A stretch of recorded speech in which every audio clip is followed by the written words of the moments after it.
Bem-vindos a mais um pós-jogo aqui no Camisa 12. Muito obrigado a todos vocês que estão sempre ligados aqui no canal. Já sabe qual é o nosso ritual. Vai clicando em curtir, senta o dedo no botão do mouse, desconta toda a sua raiva no botão do mouse, clicando em curtir por mouse, né? Só eu que sou tiozão que uso o mouse para assistir o pós-jogo na tela do seu celular mesmo. Se você não é inscrito no canal ainda, inscreva-se agora. Rolou um monte de cachorrada podcast legal pra caramba essa semana. O Lincoln, o Bruno Tortes, o do Tchô foi adiado, que eu fiquei sem energia 2 dias em casa, mas já já a gente marca outro. Começando a falar sobre Galo e Ceará. Fala primeiro sobre a torcida. Tá rolando um negócio diferente na torcida, que é um comportamento diferente do que foi na reta final de 2021. Existia toda aquela ansiedade, e a ansiedade na arquibancada muda o comportamento do torcedor. A galera que tá indo pro estádio chutou o balde. Então, o pessoal só pensa realmente em cantar, fazer festa e tá realmente, desculpa a palavra, não sei se tá no momento de refeição do outro lado, mas tá cagando pra quem tá em campo. Como tá jogando, eu bati a mão no meu nariz e tô querendo espirrar. Mas a turma tá realmente ignorando quem tá em campo e tá só cantando e cantando, como fala a faixa da uniformizada. Com o Galo, pelo Galo e para o Galo. Deixa eu ver se é com o Galo. Eu tuitei lá no Camisa 12. Pô, não gosto de ficar nesse negócio. Com o Galo, pelo Galo, para o Galo. Tá certo, faixa fantástica. Na sequência tem a faixa Nós Somos o Clube Atlético Mineiro. Uma frase do Rodolfo Gropen também. Essas duas faixas lado a lado mostra que aquilo ali está pelo Galo. Não é por essa turma que não quer jogar bola, não é pelo treinador que largou a gente quando não podia, mas enfim, a gente está pelo Galo lá. Parabéns para a torcida. A torcida do Galo, que lá no Mineirão, quando me encontra, sempre fala assim: Fael, fiz meu cadastro na KTO, tá a luzinha acesa aqui, essa aqui não tá. Fiz meu cadastro na KTO e utilizei o cupom do Camisa 12. Ao fazer o cadastro, você utiliza o cupom, 20% do seu depósito inicial volta em bônus para você usar como quiser nas suas apostinhas. E a primeira aposta, se perder a primeira aposta até R$100, meu amigo, é free, é 0,800, não tem problema não. Segue com o mesmo dinheiro em caixa. Vem a Copa do Mundo aí, hein? Todos seus amigos fazendo apostinha, você não vai ficar de fora. KTO, o link está aqui na descrição do vídeo. Mantendo nosso ritual de falar primeiro sobre o adversário que enfrenta o Atlético, o Ceará, ele me lembrou muito a qualidade do Avaí. Tem potencial enorme para estar realmente entre os rebaixados. O Juventude já está lá.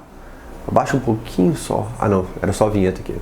Eu falando com a patroa aqui, gente, que ela, se eu pedir para baixar o volume e me olhar torta, que eu desligo essa televisão se for preciso. Tô brincando. Enfim, o Ceará me lembrou a qualidade do Avaí. Futebol pobre. Não tô falando do Galo nesse momento não, viu, gente? Futebol pobre, se acovardando o tempo todo. Tudo bem que tem que entender, né?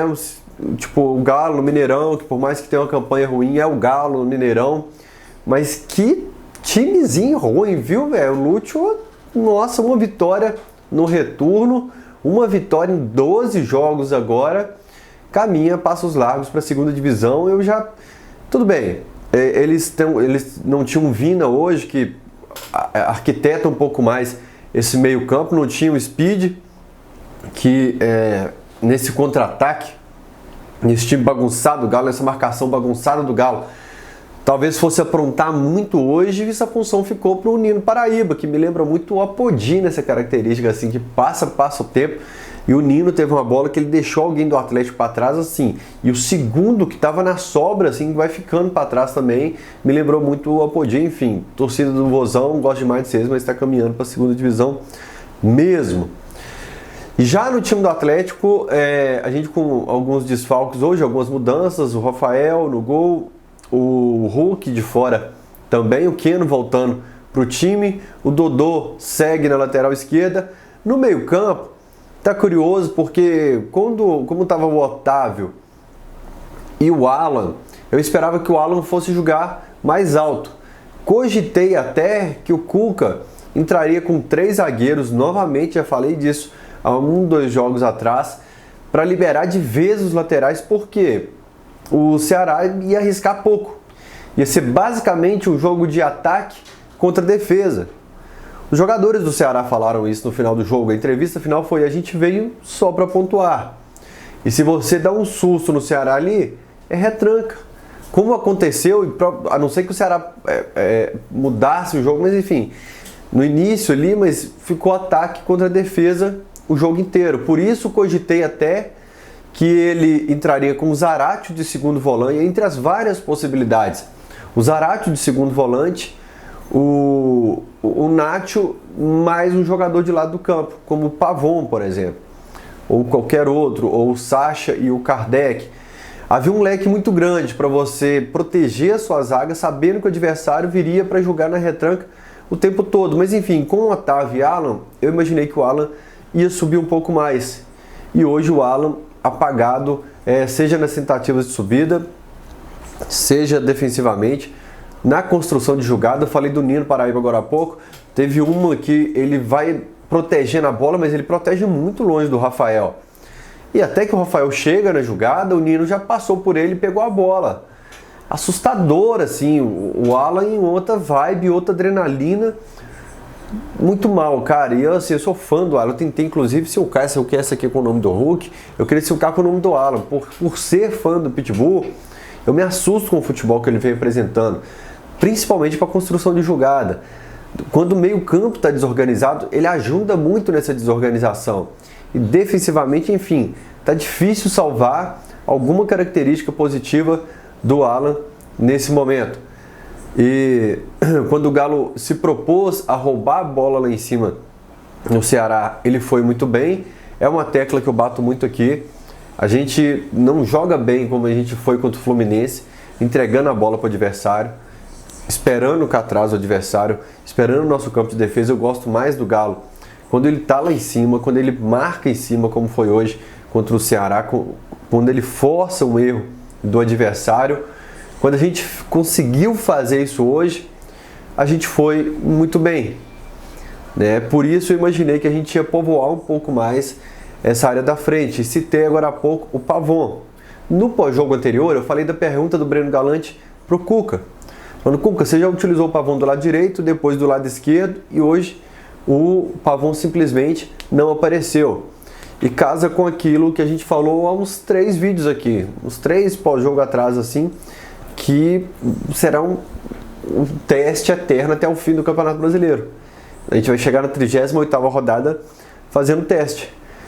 E quando o Cuca responde, o Breno Galante, ele fala: acho que o Pavon no ano que vem vai evoluir muito, vai melhorar muito. E a gente percebe que, assim, nas entrelinhas dá a impressão de que ele pode ter futebol bacana, mas em 2022 não tá legal. Ele vem crescendo, então começou muito mal, pelas palavras tô falando pela visão do Cuca. Não dá para utilizar o Pavon 90 minutos, não dá para utilizar o Pavon 3 jogos seguidos, mesmo quando a gente tem um intervalo de 10 dias, como aconteceu há algum tempo aí no Galo. Não dá para utilizar o cara por 90 minutos estando em outubro, quem chegou em julho. Então a nossa janela de reforços de julho, ela foi de janeiro de 2023. Vocês entenderam? Se o Gemerson conseguiu entrar em campo em setembro, agora subiu o gráfico bastante. Vale também essa análise para o Kardec, né? O Pedrinho já está difícil analisar, mas acho que estaria mais ou menos no mesmo ritmo. Mas assim, a nossa janela de reforço de janeiro de 2022, a gente está esperando 2023 para ver se o Ademir emplaca. O Godin já saiu, o Fábio Gomes já saiu. Os do meio do ano, a gente está com palavras do Cuca, de um Pavon pensando em 2023 para o Pavon. Então a gente se reforçou no momento que a gente estava para enfrentar Flamengo e Palmeiras, pensando em Galo e Mamoré em janeiro de 2023. Porque aparentemente, assim como em janeiro, a gente errou no time, no perfil, na disponibilidade dos jogadores. De qualquer jeito, o Cuca optou por Zaratio e Nacho Fernandes no meio-campo, para corrigir aquele problema de criação que aconteceu contra o Santos. Da bola passar dos volantes e voltar para o pé do Santos. E o Santos está de novo no ataque. Toca a bola no lateral, zagueiro, volante, goleiro. Bola no volante, bola no Santos. Recupera, bola pro Santos. Aumentou a criatividade hoje. Bom, como eu falei, como a gente marcou em cima, e como era um adversário mais frágil também do que Palmeiras, Fluminense e Santos, o Galo conseguiu colocar mais a bola no chão, no gramado. Aquilo que o Nath fez no segundo tempo lá na Vila Belmiro. A gente conseguiu acionar o ataque mais vezes. Transformar em chance de gol é outro assunto. Mas a gente conseguiu acionar o ataque, porque contra o Santos a gente não conseguia acionar o atacante. Ou o atacante buscava antes do círculo do meio campo, ou ele não aparecia no jogo. Hoje não. Hoje a ideia de jogo do Cuca nessa parte até então deu certo. Principalmente por causa de um jogador do Atlético. Esse cara é o desafogo, cara. Esse ele consegue... No futebol brasileiro, de um modo geral, você tem muita dificuldade de achar um jogador que rompe linha. Que vai pra cima, que tem um drible, que ele recebe com um toque, ele já tira o marcador dele, ele força o segundo marcador a sair do jogador que estava e vir pra cima dele, então ele abre espaço lá na frente. Esse jogador é o Keno. Aquilo que a gente esperava do Ademir pelo lado direito, quando a gente contratou, o Keno continua fazendo muito bem.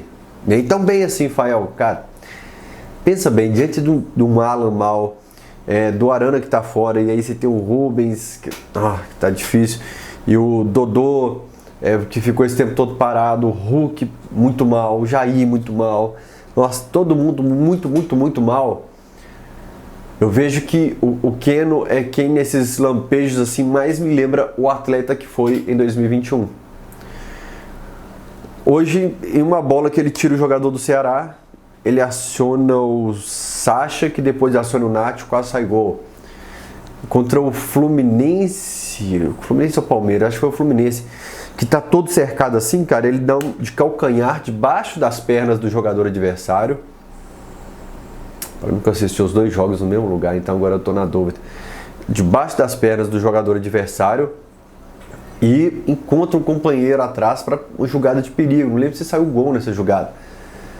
Mas ele é ainda a minha esperança de criatividade, de ofensividade, de ideia de contra-ataque, para diversas formas que você vai jogar. O Keno é esse jogador em que eu me apego no momento. Talvez não seja coincidência ele ter ficado de fora contra o Santos e a gente não conseguir carregar essa bola para o ataque. Só nos restou o chutão, que não foi uma ligação, não foi um lançamento, existe a diferença. Uma ligação em que você tenta acionar o adversário, o jogador do seu time, você sabe quem é, você tenta acionar. O que o Atlético fez contra o Santos foi chutão para frente. Então talvez não seja coincidência que na ausência do Keno a gente não conseguiu carregar a bola para o ataque. Por isso, nesse momento, Keno, me agarro nas suas chuteiras, desesperado que estou. Confesso para vocês, eu já estou numa contagem regressiva, implorando para o calendário passar rápido. Falta um mês para acabar o futebol no Brasil, porque não vem com esse papo que eu não aguento mais. Não vou falar isso que eu não aguento mais, de atleticano a gente aguenta. O que tá ruim hoje era o bom para nós no passado, a gente aguenta.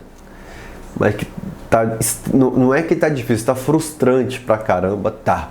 Principalmente porque a gente sabe que esses caras poderiam jogar bola, que eles sabem e que eles fazem parte do caos.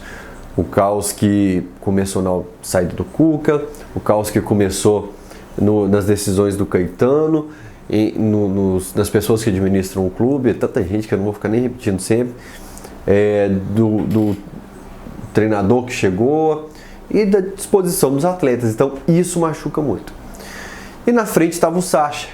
Estava falando das fases difíceis do Galo, cara. A maioria dos times do Galo que eu vi nos últimos anos, o Sacha seria titular assim, sem me dar dor de cabeça, confiando totalmente. Ele nunca vai ter o perfil que a torcida gosta. Eu já bati nessa tecla que ele não faz história engraçadinha, ele não lança um visual diferente, ele não tem uma comemoração de gol bacana, ele não provoca adversário, ele não faz dança em nada. A hora que tem a jogada de campo, ele parece o Kiko quando tá bravo. Ele, sabe? Mas quando o assunto é futebol, eu gosto do futebol do Sacha. E se esse time não tivesse desorganizado, ele entrando na vaga do Hulk hoje, eu estaria ainda assim tranquilo.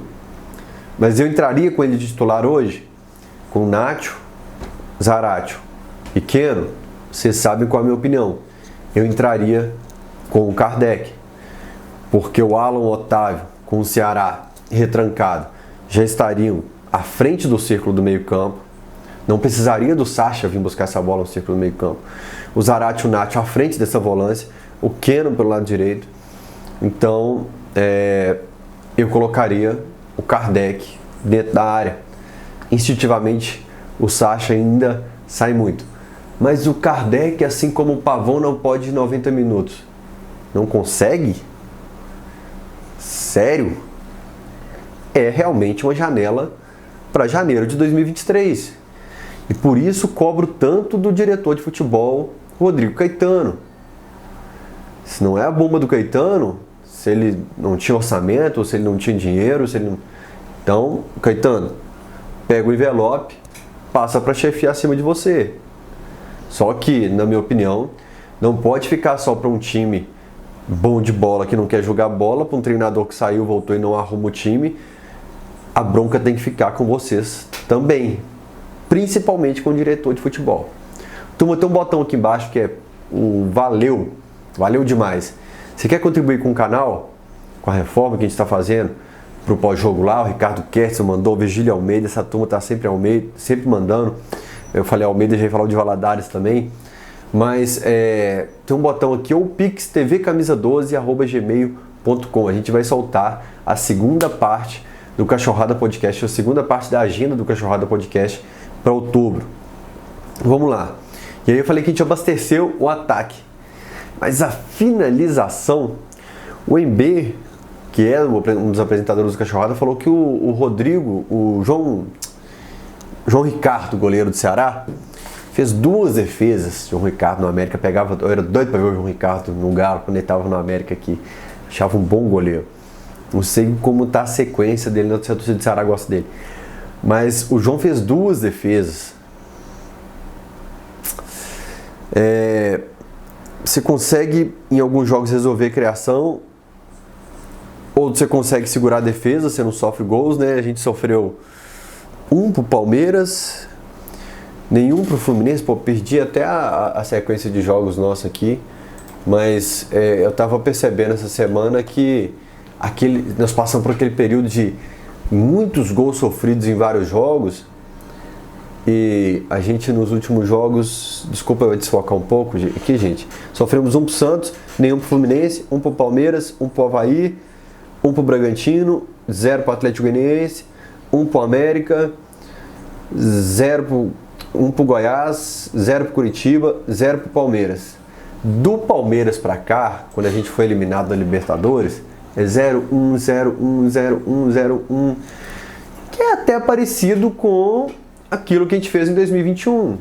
Parecido. Ainda tá dando aquelas bobeiras como foi o do Alonso contra o Santos. Ou as pichotadas que o Nathan Silva deu ali contra o Palmeiras, que roubava e entregava para o adversário. Mas, vocês entenderam que é 0-1, 0-1, 0-1. Agora, o maior problema do Atlético é onde ele tem mais opção, que é o ataque. Onde ele tem Keno, Pavon, Ademir, Vargas, Sacha, Kardec, Hulk. Não sei se eu esqueci alguém, se eu repetir. Mas é onde a gente tem mais opção hoje. Eu tava aqui pé da vida, eu tô assim, pô, mas o Cuca não melhora nada nesse time, tem 0 evolução, né? Não, peraí. Aqui a defesa já começa a dar sinais. Defensivamente. Nessa velocidade, provavelmente na 8ª rodada do Brasileiro de 2023 a gente já consertou. Mas assim, só um ponto que o comentário é sobre o ataque, que é onde eu menos tinha preocupação. Com esse tanto de gente, eu falei, a hora que eles forem abastecidos, eles vão empurrar para a rede. Minha preocupação era a zaga, que tinha o Nathan Silva mal, o Gemerson fora de forma, o Rabelo com a lesão gravíssima, que não sabe quando ele volta, o Hever perto dos 40 anos. Então, preocupei aqui, de repente eu falei, pô, o caos está aqui agora. Achei muito curioso isso. Um dos nomes que eu citei no ataque é o Ademir. E treinador de futebol, técnico, ele tem algo que é... Ele não tem que sentar para conversar com o cara. Ele não ajuda o atleta só escalando ele para jogar. Ele não ajuda o atleta só corrigindo ele em campo. Às vezes ele é extremamente importante ajudando o atleta, poupando ele. Se o Cuca agora poupa o Ademir até o fim da temporada, talvez a torcida esqueça o Ademir, faça uma pré-temporada e ano que vem a torcida aceita o Ademir aqui no Atlético. Nesse ritmo, o Ademir é o primeiro da lista de qualquer torcedor para uma dispensa em 2023. Dispensa não, né? Porque contrato, salário alto. Mas nesse momento, se o Cuca quer ajudar o Ademir, a melhor forma de fazê-lo é poupando, tirando ele do time. Eu não estou muito bento assim com o Vargas desde aquela situação do Palmeiras. Tenho um sentimento hoje ainda pé da vida com o Vargas. E não era só culpa dele. O Rubens perdeu o pênalti, o time jogou com 2 a mais, o Cuca não corrigiu, um monte de coisa. Mas o Vargas eu tive uma raiva especial. Mas entre o Ademir e o Vargas, do Vargas aqui no Atlético eu já vi muito, do Ademir não. Antes do Galo, estou falando com o manto alvinegro, ou nesse caso, como é que chama, rosa e preto, não sei. Aqui no Atlético eu já vi o Vargas entregando muito. Então nesse momento eu espero mais do Vargas que do Ademir. Por que o Ademir tem tanta chance? Eu queria entender. Porque é 1, 2, 10 chances e nenhum retorno. Nenhum retorno. Era para o treinador já ter percebido. O treinador tá lento demais para tudo. Como eu falei, talvez quando ele falar assim, chegar pro Caetano, pros 4 R's, o Sérgio Coelho, Zé Murilo Procópio, falar assim, pronto, corrigir defesa, meio campo e ataque. Agora é janeiro de 2023. Agora eu estou indo embora. Beleza? Com Deus. Some não. Essa frase do Rodrigo Raio. Some não. E vai embora. Nessa velocidade, corrigir os problemas do Atlético, porque não chegou a semana passada, Cuca. Chegou, saiu contra o Cuiabá. Cuiabá deve ter sido o quê? Julho? Acho que julho. Um pouquinho antes do jogo contra o Palmeiras, né? Aí o Gonçalves estava no... Lucas Gonçalves estava no banco contra o Corinthians, isso mesmo. Já deu tempo de evoluir um pouco mais essas peças, esse futebol. Um desses tópicos é o escanteio. Não tem lógica você ter até 14 escanteios, eu lembro. Deve ter tido uns 16, 17, até 14 eu lembro. E você ter 14 escanteios ridículos. Ridículos, péssimos. E se você bate 10 escanteios da altura desse móvel aqui, você pelo menos muda o jeito de você bater escanteio. Muda o jogador, porque é devolver a bola para o adversário e dar a possibilidade do Nino Paraíba correr igual um jamaicano na prova de 100 metros, o recordista mundial lá nas Olimpíadas, que impressionante, parece que tem 2 pulmões o Nino Paraíba. Isso é um meme, viu? Impressionante, cara. 10 escanteios batidos da altura do joelho de quem está no primeiro pau. Não é possível que exista uma jogada. Deu certo lá em 2020 contra o Cruzeiro, que é o primeiro clássico de segunda divisão lá, que o Rabelo escorou de calcanhar. Poupa o Gemerson e o Alonso ir para a área, para não cansar o time. É melhor. Troca por lateral, cashback. Dá um escanteio que eu pego o lateral aqui. Não corrige o treinador, não tem atitude de perceber, de falar, olha, não tá legal, vou mudar. Até vocês treinarem, até vocês conseguirem bater. Vocês lembram que eu falei esses dias sobre o fundamento no futebol brasileiro? Que foi morrendo cobrança de falta, foi morrendo o cruzamento. O escanteio, tem um time ou outro que se destaca. Outra coisa que eu comentei em pós-jogo era a disposição do time contra Palmeiras e Fluminense comparado com o Santos e Ceará. Caiu bastante, viu, gente? Caiu bastante. Parece que ou a gente joga 20 jogos com os times tops lá para ver esse time dando a chacoalhada, ou com o Santos, Ceará. Vai ser esse lenga-lenga, sabe? Eu citei o Rainer agora há pouco aqui, aí abri o Twitter que quando tava focando a câmera, eu vi ele falando assim, pô, não é vontade. Até acho que não é raça. É bagunça, sabe? É que tá tudo errado. Desorganização total. Mas ganhar do Fluminense, aliás, o Diniz sempre com o roteiro Diniz, ganhar do Santos na Vila depois de 13 anos de um balde de água fria com o Ceará que só tem uma vitória no retorno, é pra você jogar um balde de água fria na torcida, em tudo. E ó, pode ser que a sexta posição dê vaga direto para Libertadores. E o América tá vindo mais organizado, com uma folha salarial muito menor que a nossa. O treinador lá também abandonou, voltou também, mas corrigiu. Foi pro Grêmio, foi rebaixado, ficou, voltou, corrigiu, pronto. Passou por problemas de eliminação, atleta que saiu porque estava brigado. Tá melhor, o futebol é melhor do que o Galo. É que o Galo tem uma peça ou outra individual que decide lá. Mas a América e Galo hoje estão nessa terceira prateleira do futebol. O Palmeiras disparado, aí vem Inter, Corinthians, Fluminense, Inter, Corinthians, Fluminense, Flamengo e Atlético Paranaense na segunda prateleira. Galo e América na terceira. O resto da turma ali tem time em BH que nem prateleira tem, mas assim, outra prateleira de madeira lá, né? Mas mais limitado. Mas o Galo numa prateleira, gente, que não tá a mesma de América. Aí eu falo, os jogadores, o treinador, o departamento de futebol com dirigentes e diretor de futebol, esquece por enquanto os jogadores, o treinador, a gente abate neles o jogo inteiro. Eles não têm culpa. Não tem.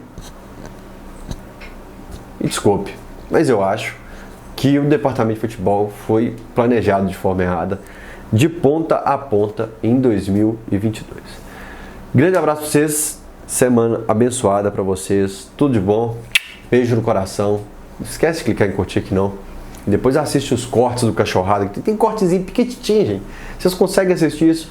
Pai Bola, assiste os Cachorradas também, principalmente.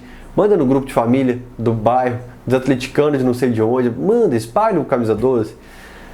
A gente está fazendo, imagina só trabalhar, fazer pós-jogo agora, falar de um Galo e Ceará meia hora para vocês domingo à noite.